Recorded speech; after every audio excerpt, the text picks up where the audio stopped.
Sé que hay muchas preguntas, muchas inquietudes, dudas, angustias, pero ya quiero adelantarme a una de las preguntas. Y es la pregunta que por ahí más los puede angustiar, inquietar y que quieran tener una respuesta.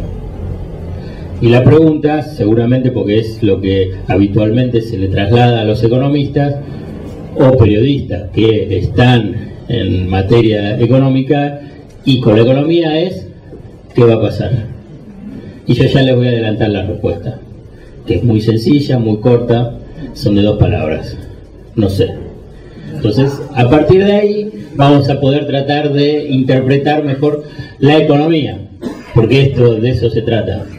Porque cuando nosotros saquemos de esta fantasía que los economistas saben lo que va a pasar y que son los que vienen a traer las recetas mágicas para solucionar los problemas económicos, bueno, no vamos a caer en la trampa y directamente no los vamos a escuchar, no los vamos a creer, los vamos a desplazar. Entonces, este es el primer punto. El primer punto, cuando nos preguntamos, bueno, ¿qué pasó? ¿Por qué pasó? ¿Qué es lo que nos pasa? ¿Qué es lo que pasa en la economía? Bueno, el punto inicial es no caer en la trampa de estos falsos profetas, que en realidad no son economistas, son lobistas del poder económico. Entonces ahí ya vamos precisando aún más el análisis económico. Entonces, cuando escuchamos a los que aparecen en los medios en forma permanente, ya sabemos que, digamos, no son técnicos, no son especialistas, digamos, simplemente son lobistas del poder económico. Pero antes de seguir avanzando sobre esa línea, yo quiero, digamos, porque vamos a hablar sobre la distribución del ingreso, qué es lo que está pasando hoy en la Argentina con la distribución del ingreso, que claramente es regresiva porque está afectando el bolsillo de los trabajadores, de los jubilados, de los sectores vulnerables de la economía. Es importante dos cosas. Punto 1, no digan que no saben de economía. Porque la verdad que nosotros estamos permanentemente inquietos con el tema económico, sabemos del tema económico, padecemos el tema económico, lo vivimos diariamente el tema económico. Si somos trabajadores, sabemos cómo se disputa el salario con la empresa. Si somos consumidores, vamos al almacén del barrio o al supermercado y sabemos cómo aumentan los precios. Si somos jubilados, sabemos si nos alcanza, no nos alcanza la plata, o si tenemos cobertura de salud o no la tenemos. Bueno, o sea que sabemos de economía. ¿Pero por qué enfatizo esto de una forma muy llana y directa? Porque cuando nosotros decimos no sabemos de economía, y yo digo que la mayoría de la población, o cuando si yo pregunto acá en el auditorio, van a decir, ¿y saben de economía? Bueno, ya les dije que no lo digan, pero si no lo hubiese dicho, hubiese levantado el hombrito y hubiesen dicho, no sabemos, es difícil, qué sé yo. Bueno, porque es la primera trampa donde caemos todos, o gran parte caemos todos. ¿Por qué? Porque cuando se dice, no sé, ¿qué es lo que se está haciendo inmediatamente frente a ese acto del decir no sé? Uno cede el conocimiento. ¿Cede el conocimiento a quién? A que vengan los expertos. ¿Y quiénes son los expertos que se presentan para ilustrarnos sobre lo que pasa, sobre algo que nos inquieta? Bueno, estos son los lobistas del poder económico, que son los que se presentan como los economistas. Entonces, y además, ¿qué es lo que hacen permanentemente estos lobistas del poder económico? Nos asustan. Siempre algo malo nos puede pasar. Digamos, podemos perder los ahorros, podemos perder el trabajo, hay inquietud, algún drama futuro podemos padecer. O sea que nos llenan de angustia. Entonces, si nos llenan de angustia, es decir, bueno, por favor, que alguien venga a sacarnos estas angustias vinculadas con el tema económico. ¿Y quiénes son? Estos lobistas del poder económico, que en realidad no están pensando en tu salario, en tu jubilación, en qué es lo que pasa con la pequeña y mediana empresa, sino que están pensando en los que les pagan. ¿Quiénes les pagan? El poder económico. El poder económico, que hay diferentes facciones del poder económico. Obviamente está el complejo agroexportador, los grupos industriales exportadores, las multinacionales, el poder financiero. O sea, que primera trampa, digamos, que tratemos de eludir eludir precisamente eso que no sé de economía para que vengan estos expertos que nos vienen a atemorizar. Después voy a avanzar un poquito más sobre esta cuestión, cuál es el objetivo de atemorizar, generar angustia en la sociedad. Pero el segundo punto, porque vamos a hablar de distribución del ingreso, porque lo que está pasando acá hoy en Argentina en términos globales es una brutal transferencia de ingresos, obviamente regresiva, como no se ha vivido desde el comienzo de la democracia. Solamente hay que remontarse al comienzo de la dictadura militar, la fenomenal regresión del ingreso que se está viviendo hoy en Argentina. Entonces, pero como vamos a hablar de distribución del ingreso, quiero invitarlos a compartir una definición de qué es la economía. ¿No sabemos de economía? Sí saben de economía, pero avancemos sobre el conocimiento de la economía. ¿Qué es la economía? ¿Qué es lo que enseñan los libros tradicionales, los libros convencionales, los que aprenden desde la universidad y después lo trasladan a toda la sociedad, ese sentido común vinculado que es la economía? O sea que, digo, el sentido común formado por la ortodoxia, por los neoliberales, por los conservadores. En la economía hay recursos escasos frente a demandas ilimitadas. O sea que no hay para todos. Esto es lo que dice, digamos, ese saber económico convencional. Y es un mito, digamos, un mito, si quieren para avanzar, ¿no? Es mentira. Y le voy a poner un ejemplo para destruir ese mito. ¿No? ¿Para qué cantidad de personas la Argentina produce alimentos? Dicen más o menos 350 millones, 400 millones de personas. Argentina produce alimentos para 350, 400 millones de personas. ¿Cuántos argentinos somos? 40 millones, 45 millones. Entonces, ¿cómo se entiende? También algunos pueden ser un poquito más gordos, otros menos, pero no, uno lo come ilimitadamente. Tiene cierto límite. O sea que hay alimentos para todos. Entonces, ¿qué es lo que está fallando? Digamos, punto uno, desmoronamos ese mito de los conservadores, de la ortodoxia, el neoliberalismo, que es base, porque así construyen después toda la teoría económica, toda la política económica, y así después implementan un montón de medidas económicas que terminan afectando a los sectores vulnerables. Destruimos ese mito. Entonces, ¿qué es lo que pasa entonces? Si hay mucho alimento y hay carencia de alimentos para sectores vulnerables de la población. Es cómo se distribuye ese alimento. Entonces, para llevar esa definición amplia a la economía, les comparto esta definición. Y a partir de ahí va a servir para analizar cada una de las medidas, cada una de las políticas económicas. En última instancia es mi recurso para intervenir cada vez que quiero interpretar y escribir después sobre un fenómeno económico. La economía es un espacio de disputa de poder. Es un espacio de disputa de poder sobre cómo se distribuye la riqueza. Y es un espacio de poder sobre cómo se distribuye la riqueza entre diferentes sujetos económicos y sociales que tienen intereses contrapuestos. Es un espacio de disputa de poder sobre cómo se distribuye la riqueza entre diferentes sujetos sociales y económicos que tienen intereses contrapuestos. Por consiguiente, están en tensión. Intereses contrapuestos, a ver, en una forma muy esquemática, el capital y el trabajo, el trabajador y el empresario, en gran, digamos, estoy diciendo en forma agregada, en términos generales. El trabajador, ¿qué es lo que quiere? Mejorar su poder adquisitivo, el salario. El empresario lo que quiere es mejorar su tasa de ganancia. Por consiguiente, se reúnen en el espacio económico y entonces disputan precisamente la riqueza, el ingreso, ¿y qué es lo que genera? Tensiones. La economía siempre va a estar en tensión. Siempre. Hay un problema, entonces tiene que venir la solución. Entonces, cuando viene la solución, en realidad, ¿qué significa? ¿Desaparece la tensión? No. esa tensión traducida por el discurso conservador en problema interviene favoreciendo a uno o a otro.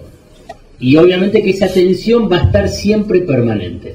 Esto es un aspecto fundamental para entenderlo. Es fundamental para entender el tarifazo ahora como eran antes los subsidios. Es fundamental ahora para entender lo que es el impacto de la megadevaluación y lo que era antes un control sobre el mercado cambiario y que fue desprestigiado con esa palabrita de 4 letras que era de una tortura financiera, ¿no? Que te decían que te estaban torturando. Realmente que han tenido éxito en construir ese sentido vinculado con el control de cambio. Entonces uno puede ir a analizar, uno era la administración del comercio exterior y otro es la apertura importadora. O sea, frente a las tensiones siempre después aparecen las medidas que favorecen a uno o a otro. Claramente este es un gobierno pro-patronal. Es un gobierno en función a que sus medidas están en función de satisfacer los deseos del capital y fundamentalmente el capital concentrado. Entonces así rápidamente uno analiza las medidas, pero yo les quiero invitar a que no se analicen solamente en forma aislada las medidas. Después por ahí lo podemos avanzar y precisar, pero es importante, el primer paso es entender la globalidad en su conjunto, qué significan cada una de estas medidas. El tarifazo, la megadevaluación, la eliminación de las retenciones, la apertura importadora, el reordenamiento geopolítico para subordinarse a Estados Unidos, digamos, el comienzo de un nuevo endeudamiento, digamos, cada una de estas medidas en forma aislada uno puede decir, bueno, son neoliberales, esta perjudica, bueno, en conjunto responde a la búsqueda de instaurar un nuevo régimen económico. Es un nuevo régimen económico que obviamente en base a un proyecto político conservador impulsado y dirigido por las élites tradicionales de la Argentina. Y ese objetivo de ese nuevo régimen económico es redistribuir la riqueza en forma regresiva. Antes de ser gobierno, los economistas del macrismo lo decían. ¿Qué es lo que pasa? ¿Cómo lo decían? Decían, los costos laborales en Argentina son muy altos. Hay que traducirlo. No son costos laborales, son salarios. Decían, los salarios en dólares son muy altos si se los compara con Brasil y con otros países. ¿Qué están diciendo? Que había que devaluar y bajar el salario. Pero para bajar el salario, además, se necesitaba un shock inflacionario para bajar el salario en términos reales. O sea, bajar el salario, o sea, los costos laborales, tanto en dólares como en pesos. ¿Por qué? Porque la estructura de costos de las empresas decían, bueno, la parte del salario, que sus costos sean más bajos. O sea, que pesen menos dentro de esa estructura de costos los salarios. ¿Y para eso qué? Hay que implementar medidas. Por eso las medidas están en función a disminuir la participación de los trabajadores en la riqueza. Y cuando digo los trabajadores, uno puede ampliarlo. Yo siempre menciono, digamos, que esto apunta al corazón y a los ingresos de los sectores vulnerables. Y los sectores vulnerables no son solo los pobres o los sectores pauperizados y marginados, sino los sectores vulnerables son las clases medias bajas, el pequeño productor, el pequeño comerciante, el pequeño industrial, los trabajadores, los jubilados, los pobres y los pauperizados. Todos son los sectores vulnerables. Todas estas medidas apuntan precisamente a deteriorar las condiciones materiales de los sectores vulnerables, a afectar el bienestar general, a afectar las condiciones de vida de estos sectores vulnerables. ¿Pero para qué? Para generar esta transferencia fenomenal de recursos a los sectores más concentrados de la economía. Hay un informe, un trabajo que realizaron, ahora sí, economistas, o sea, economistas que estudian y piensan la economía como economía política, que calcularon en los primeros 5 meses del gobierno de Mauricio Macri, que hubo una transferencia en pesos, pero se los voy a decir en dólares, equivalente a 20.000 millones de dólares. 20.000 millones de dólares que de los sectores vulnerables se transfirieron al complejo agroexportador, al sector financiero, al sector industrial exportador y a los grandes acumuladores de dólares, precisamente a partir de lo que significa lo que significó la mega devaluación. Es impactante, digamos, es un número impactante, tan impactante como también que solamente en el primer trimestre de este año, si uno analiza la pirámide de salarios, y yo le estoy diciendo el primer trimestre, el estudio es solamente para el primer trimestre, el 10% más pobre de la población, o el 10% que menos gana de la población, perdió el 25% de su capacidad de compra. Un cuarto de su capacidad de compra se evaporó. ¿Se evaporó o se transfirió? Se transfirió. Esto es importante entenderlo, porque cuando uno analiza todas las medidas que hay, y hubo esos 20.000 millones de dólares, el equivalente en dólares, pero que es en pesos, no es que se creó riqueza y esa riqueza se distribuyó solamente a esos sectores, sino que no se creó riqueza, sino que la riqueza que estaba en sectores vulnerables se transfirió a este grupo minoritario de la economía. Esto no se vivió en la economía argentina, como les mencioné antes, durante los gobiernos democráticos. Hubo diferentes, y menos en un periodo tan corto, de tiempo, y aún menos en el comienzo de un gobierno. Esto solamente uno puede remitir, si se los mencionaba al comienzo, lo que fue el comienzo de la dictadura militar con Martínez de Osi y Videla, cuando se congelaron los salarios y ahí hubo tarifazo, devaluación, apertura económica. Entonces la pregunta que muchos se hacen: ¿cómo pudo ser? ¿Cómo pudo ser? Porque antes estuvo la dictadura, ¿no? Y bueno, la dictadura, sangre y fuego, desaparición, exilio, persecución. Pero esto, ¿cómo pudo ser en democracia? Y además con el voto democrático, porque también hay que decirlo, este es el primer gobierno de derecha elegido por el voto democrático. Porque fue elegido, porque uno puede decir, y bueno, también estuvo el riojano, pero él nos subió en el 89 con este discurso de derecha y representando lo que significa solamente la palabra Macri. Digamos, esta es la primera experiencia política en Argentina que por el voto democrático un gobierno de derecha asume el poder. Y entonces volvemos con la pregunta: ¿cómo pudo ser? ¿No? Que es algo que también nos puede estar dando vuelta por la cabeza y preguntarnos ¿cómo fue? Los errores nuestros empiezan y la cuestión y de la economía y esto y la confusión. Bueno, yo tengo una hipótesis. Y que está un poco vinculado con el comienzo de esta exposición que yo le estaba transmitiendo a ustedes.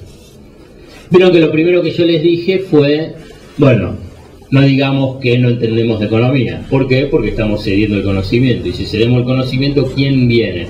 Los expertos. ¿Quiénes son los expertos? Son estos lobistas del poder económico, que además permanentemente nos están atemorizando, nos están alertando, que algo malo puede suceder. Vamos a poner un ejemplo.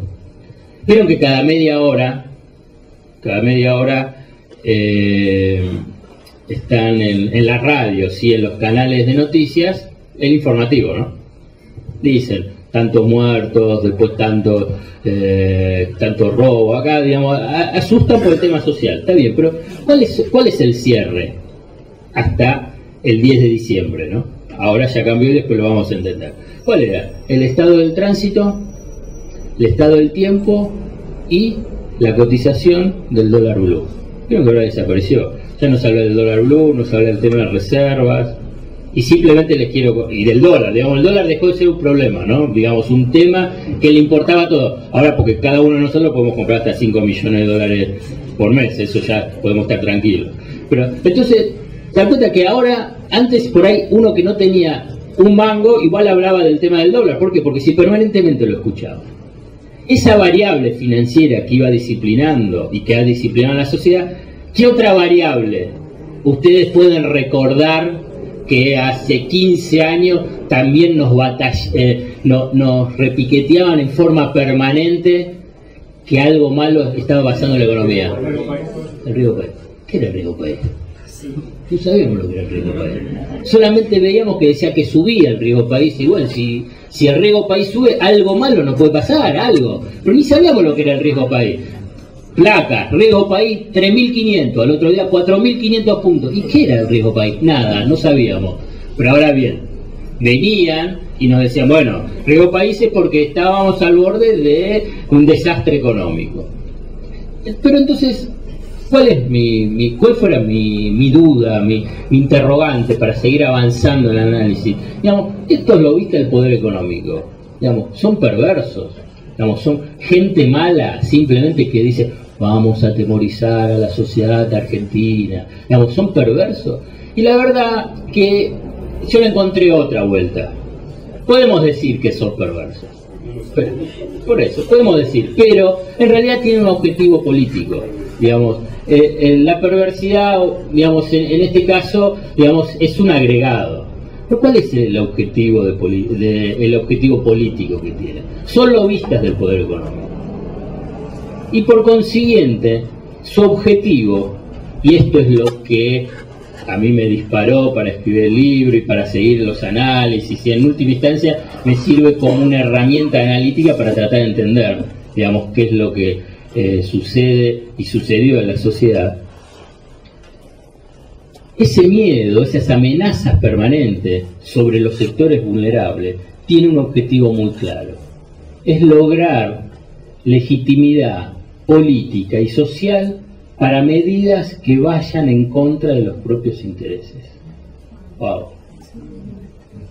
Es difícil asumir eso, porque yo puedo ir en un taxi, le puedo preguntar al pequeño comerciante, puedo hablar con un industrial y decirle, che, vos no estás defendiendo tus intereses. Me va a mirar, me dice, déjame joder, no, digamos, ¿qué me estás diciendo? ¿Que yo no defiendo mis intereses? ¿Que estoy loco? Digamos, no.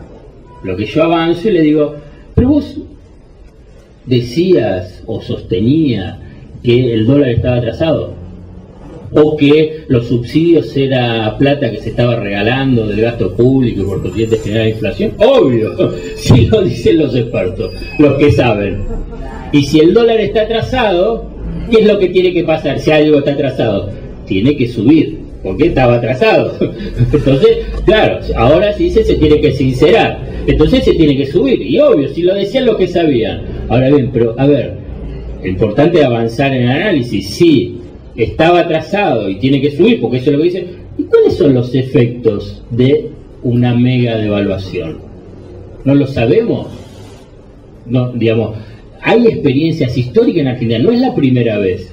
Digamos, hay experiencias históricas. Una mega devaluación genera una transferencia de ingresos. ¿Por qué? Porque una mega devaluación sube los precios, y al subir los precios, los salarios no, si no hay un gobierno que busque medidas compensadoras para el salario y para la jubilación, para compensar precisamente los efectos de una mega devaluación. Entonces, una mega devaluación, ¿qué es lo que genera? Una transferencia de ingresos al complejo agroexportador, a los exportadores, a los grandes exportadores industriales y al sector financiero. ¿Ustedes saben cuánto ganó el sector financiero por esta mega devaluación de diciembre? Casi 15.000 millones de pesos en 3 meses. ¿Y de dónde salió? Obviamente por la ganancia de esa mega devaluación. Entonces, a uno le pregunta, che, trabajador que decías que el dólar estaba atrasado, o vos comerciante, digamos, ¿cómo defendías los intereses así? ¿Cómo defendías tus propios intereses? Precisamente porque estaba atrapados en ese dispositivo que yo denomino la economía del miedo, donde tenés al poder económico, que no aparece públicamente, sino a través de sus lobistas del poder económico, que son los que se denominan economistas, pero ahí falta un instrumento fundamental, las corporaciones mediáticas, que son parte del poder económico, porque las corporaciones mediáticas no son algo aislado, independiente, digamos, son partes del poder económico. Lo que sucede es que, a diferencia del poder económico, el lobby y la influencia no es secreta, no es subterránea, sino que es pública y tiene una capacidad de influencia fenomenal. Entonces las corporaciones mediáticas ofrecen el escenario para que estos lobistas del poder económico, que se denominan economistas, transmitan precisamente cuáles son los problemas que tiene la economía, para que la mayoría legitime social y políticamente medidas que van en contra de sus intereses. Es notable el éxito que tienen. Y ahora bien, yo no culpo a los sectores vulnerables. La verdad que son víctimas, digamos, víctimas de engaño. Digamos, nos genera bronca, ¿no? Nos genera bronca. ¿Cómo uno puede decir, trabajador, cómo votaste esto? Y por el impuesto a la ganancia. Pero si ahora ni vas a discutir el impuesto a la ganancia. Ahora tenés que discutir, digamos, en el mejor de los casos, aumento de sueldo. En el mejor de los casos. Y aumento de sueldo que no ni llega a la inflación promedio, no la inflación de alimentos, ni a la inflación promedio. Con suerte llega ahí algunos puntitos, con suerte. Y el peor escenario es la de las suspensiones, reducción de salario o despido. Entonces, ¿cómo lo pudiste votar? Es un poco esa interpelación que todos tienen ganas hoy de decirle, como también al almacén que reputeaba y decía, ¿y ahora qué hace con la boleta de luz? Bueno, pero la verdad es que han sido víctimas, han sido engañados, han sido víctimas. Entonces, y víctimas precisamente de ese dispositivo del miedo a la economía. Y si cuando uno entiende ese dispositivo, yo estoy hablando del poder, de cómo se disputa el poder. Y entonces, cómo se disputa el poder y cómo se distribuye la riqueza. Esa es si quieren decir, ahora pueden salir y decir, sí, entiendo economía. Y basta. Porque no tiene mucho más misterio, porque nadie reclama de que sepan ecuaciones matemáticas, modelos económicos, modelos econométricos. Eso déjenlo para el mundo de la universidad, para que sigan en esa caja de cristal, digamos. La verdad que cuando uno quiere analizar qué es lo que pasa en la economía, es esa disputa de poder. Por eso es tan importante que uno tome conciencia, que ese trabajador tome conciencia, que ese pequeño industrial, comerciante tome conciencia, porque si toma conciencia de sí sobre lo que es y lo que representa dentro de la sociedad, nunca puede llegar a votar a un representante de las élites. Pero porque no es solamente un político que se trasvistió y se vendió al capital, sino que es el representante más claro de las élites, digamos, de lo que es el poder económico y de lo que representa. Yo solamente me preguntaba, y yo creo que tenía que ver precisamente ese inmenso grado de confusión, es solamente el apellido Macri, lo que ha implicado en la historia argentina, digamos, como parte del poder económico. Porque la verdad existe un dispositivo tan fenomenal, tan poderoso, que cuando a veces me preguntan, dicen, bueno, no tuvimos errores, no hubo errores. Y la verdad que sí, uno puede decir, hubiesen podido avanzar sobre el impuesto a las ganancias y no seguir con la sumatoria de parches. También hubiesen podido bajar las retenciones a las economías agropecuarias, a las economías regionales, porque tampoco eran muchos recursos. Entonces, pero eso es parte de la política, digamos, se podía decir. Pero uno tiene que tomar conciencia de quiénes están enfrente, digamos, del inmenso poder que tiene precisamente esas alianzas que yo decía, y solamente pensándolo en términos nacionales, Porque si uno avanza, no solamente sobre el tema económico, y la verdad que no es mi especialidad, la geopolítica regional y el mundo político judicial, se encuentra que además de todo este dispositivo que yo les menciono, bueno, después hay una pata no menor, que es un sector de la corporación judicial, que obviamente responde también al poder económico y empieza a construir el cerco. Si además ese cerco es impulsado por la potencia económica mundial, política, cultural, bueno, entonces militar, uno por lo pronto tiene que pensar que del otro lado hay alguien, un peso pesado, cuando uno está trabajando o interviniendo en cómo se disputa la riqueza, cómo se distribuye la riqueza. Entonces, es tan relevante hacer ese análisis para evitar la autoflagelación.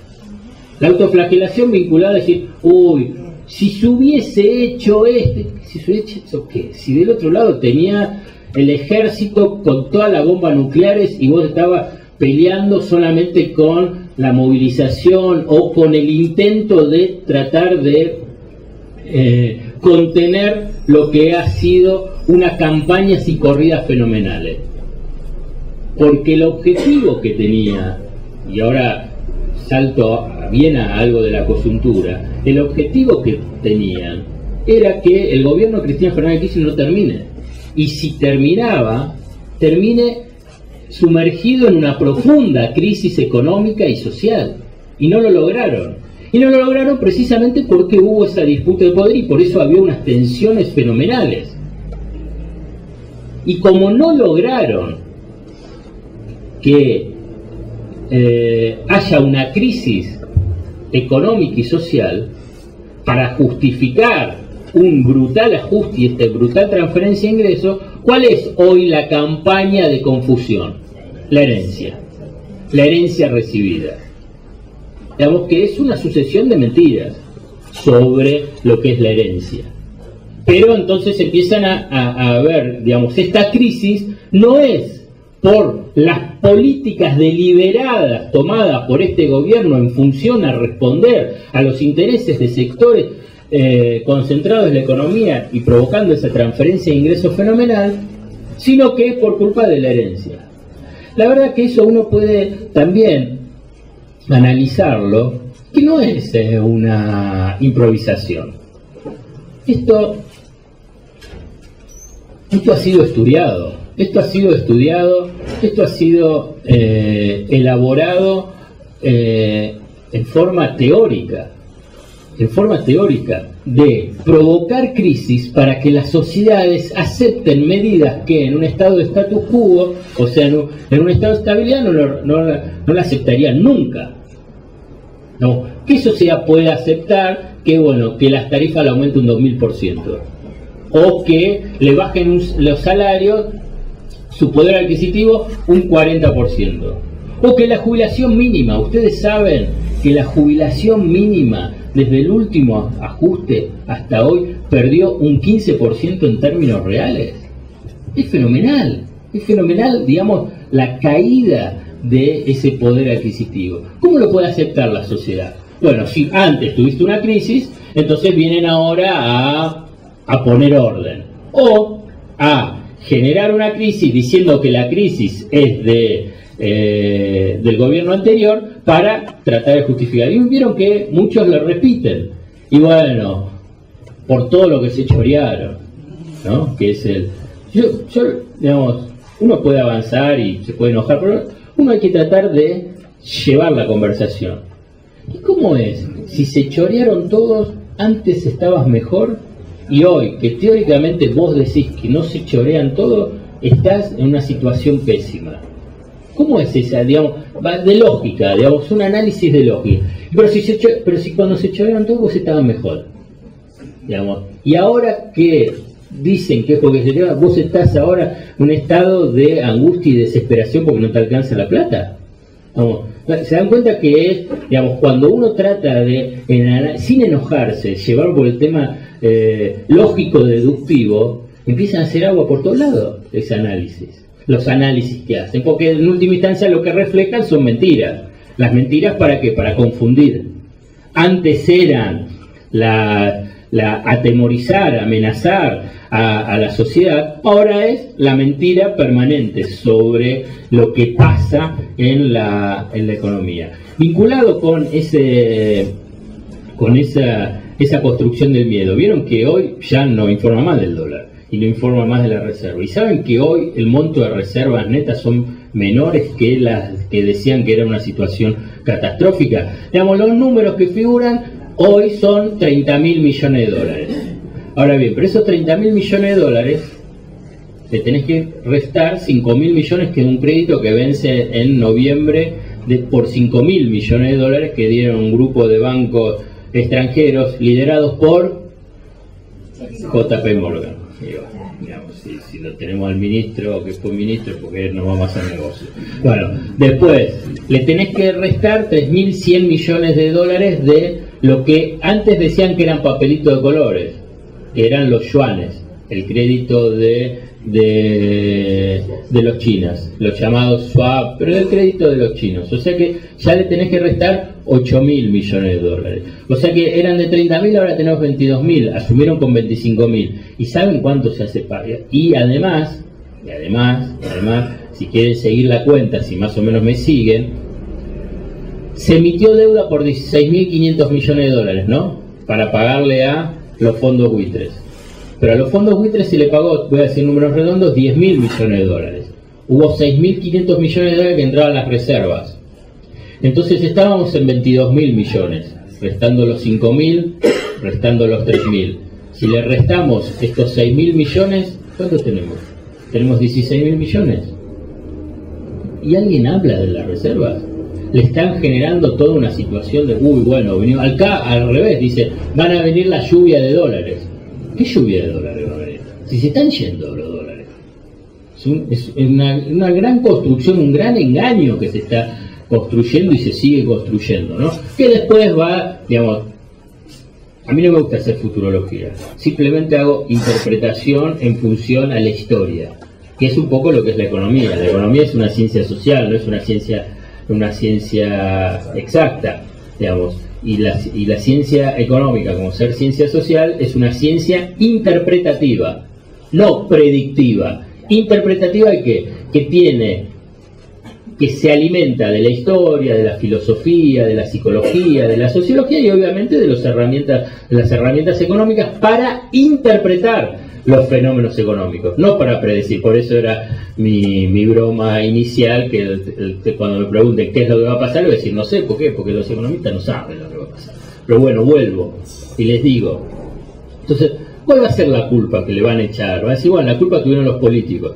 Digamos, todo este mundo económico, le va a decir, y la culpa fue de los políticos porque no les dejaron avanzar en las grandes reformas estructurales, el verso de siempre. Cuando aparezcan y que digan que el rey está desnudo, cuando hay un nivel de reservas neta que es de 16.000 millones de dólares.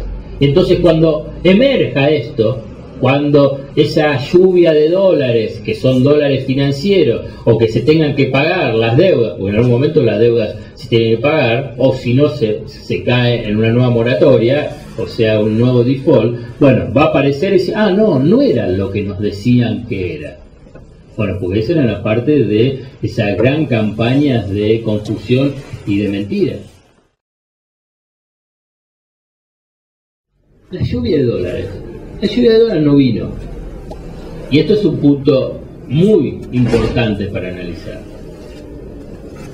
Este gobierno apostó a que, siendo amigable con el mercado, con la mega devaluación, eliminar las retenciones, digamos, todo ese comienzo, bueno, genere esa vocación inversora de grandes inversores locales, de grandes empresarios locales y del exterior, y que traigan dólares.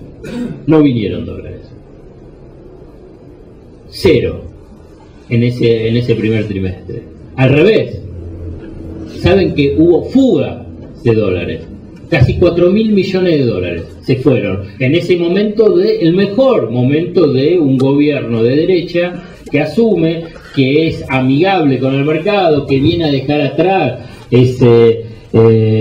esa bestia, ese monstruo del populismo. Bueno, no vinieron, se fueron.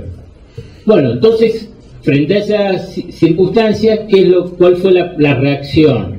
Bueno, fueron a capitular ante el juzgado de Tomás Griesa ante la demanda de los buitres. Y fueron y dijeron, pagamos todo, no importa cuánto había que pagar, lo que decían pagamos. No solamente lo que tenía que pagar, sino que hasta le pagaron los abogados a Paul Singer.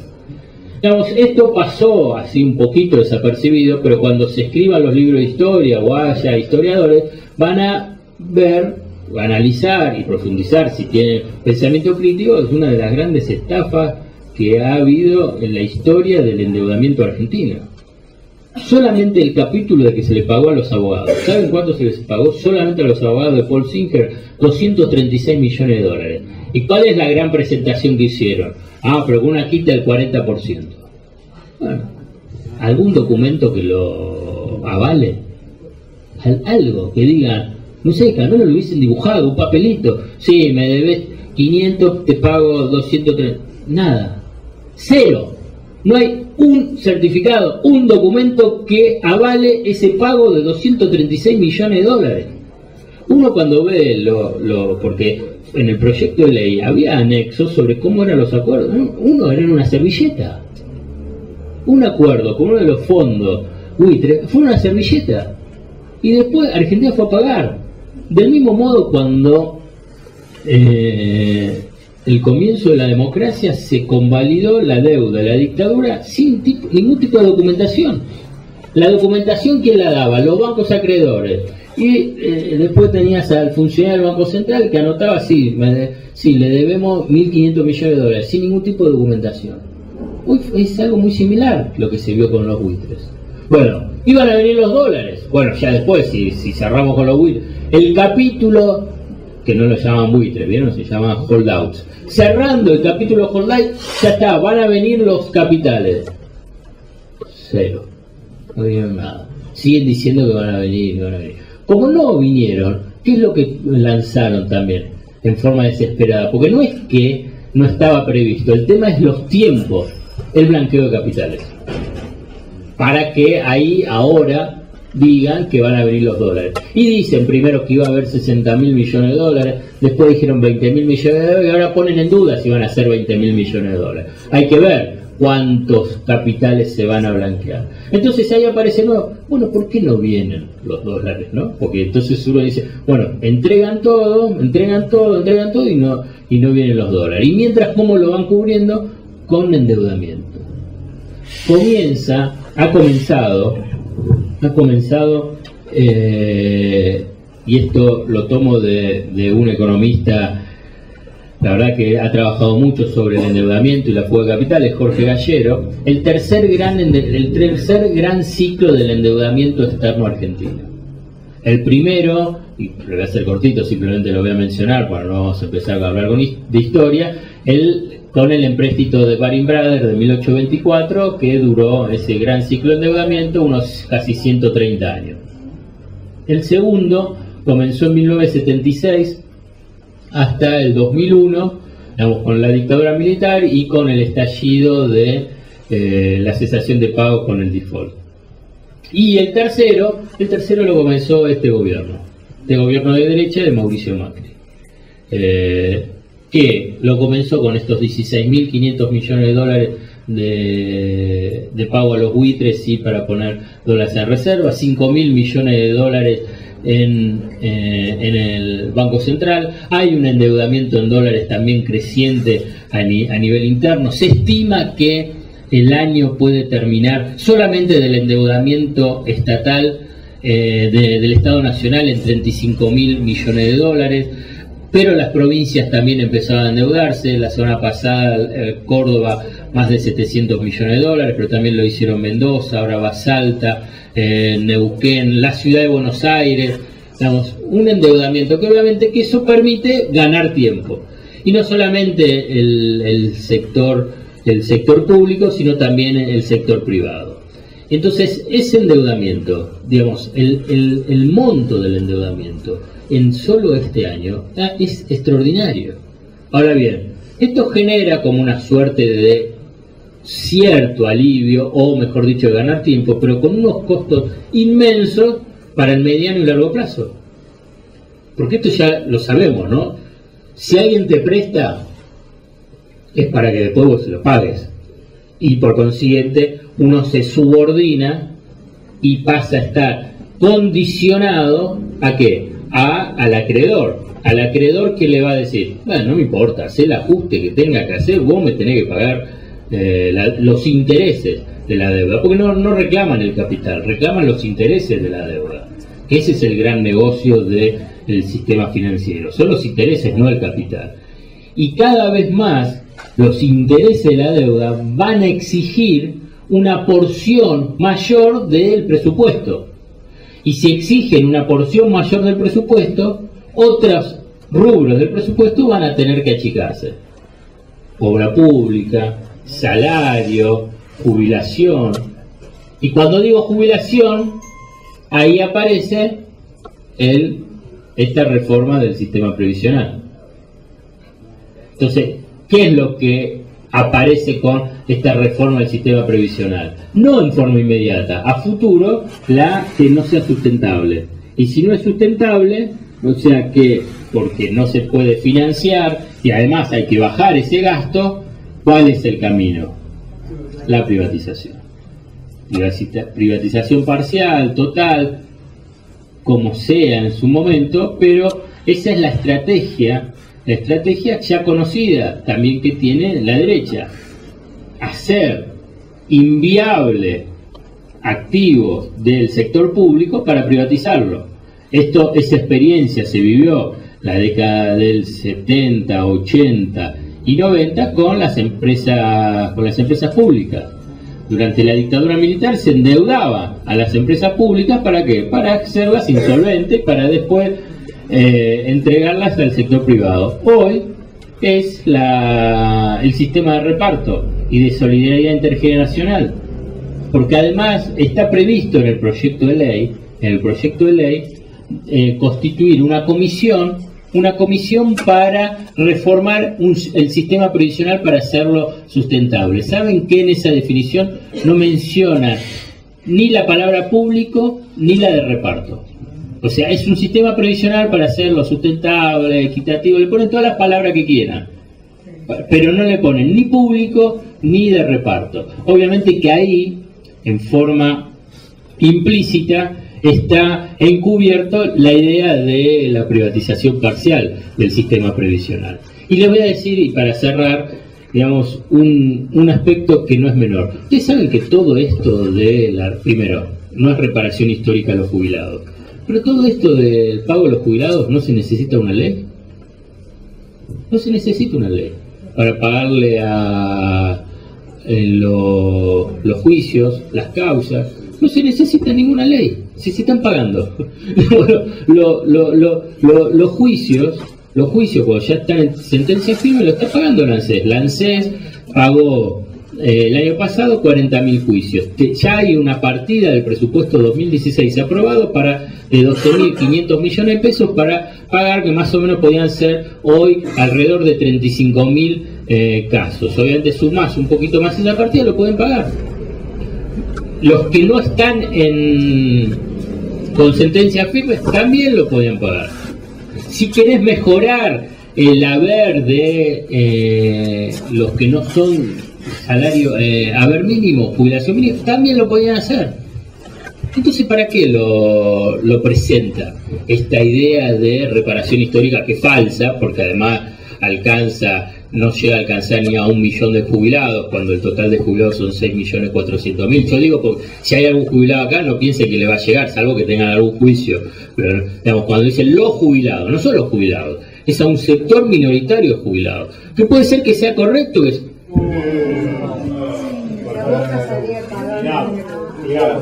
Este poema